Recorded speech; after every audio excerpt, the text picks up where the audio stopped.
na taong mailap ang ngiti ng isang dalaga sa Cardona, Rizal dahil sa kondisyon ng kanyang mga ngipin.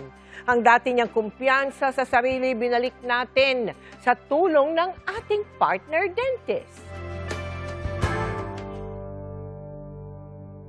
Natural daw na masayahin at palakaibigan ang 21 taong gulang na si Jez Marie.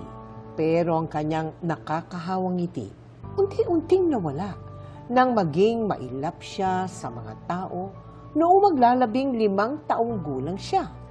Madalas siyang magtago sa kanilang bahay at ayaw na rin humarap sa salamin at sa kamera. Ang tinuturo niyang dahilan, ang sira-sira niyang ngipin. Natuluyan na siya naghawa-hawa po. Mahilig po ako sa matamis. Hindi po ako masyado mag-toothbrush. Dahil hindi sapat ang kita ng kanyang ama na construction worker at inang kasambahay para makapagpadentista, sumulat na sa GMA Kapuso Foundation si Jez Marie para ilapit ang kanyang kondisyon. Agad nating tinugunan ang kanyang hiling sa tulong ng ating partner dentist. Binunot natin yung kanyang ngipin kasi talagang sirang-sira na siya, and then gagawan natin siya ng ngipin.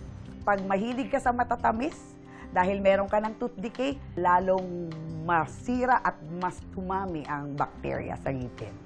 Makalipas ang 3 linggo, heto na, si Jez Marie with a Kapuso smile. Hindi niya maiwasang maging emosyonal dahil sa wakas, confident na raw siyang haharap sa mga tao. Binigyan natin ng top quality ba? O, diba? Para maging confident siya, lalo na pag may kausap siyang tao. Tamang-tama raw ang kanyang bagong ngipin dahil thesis defense na niya sa kursong Information Technology na malapit na niyang matapos. Sa lahat ng sinubukan kong hingan ng tulong, GMA lang po. Sila pa po talaga yung nakatulong sa akin.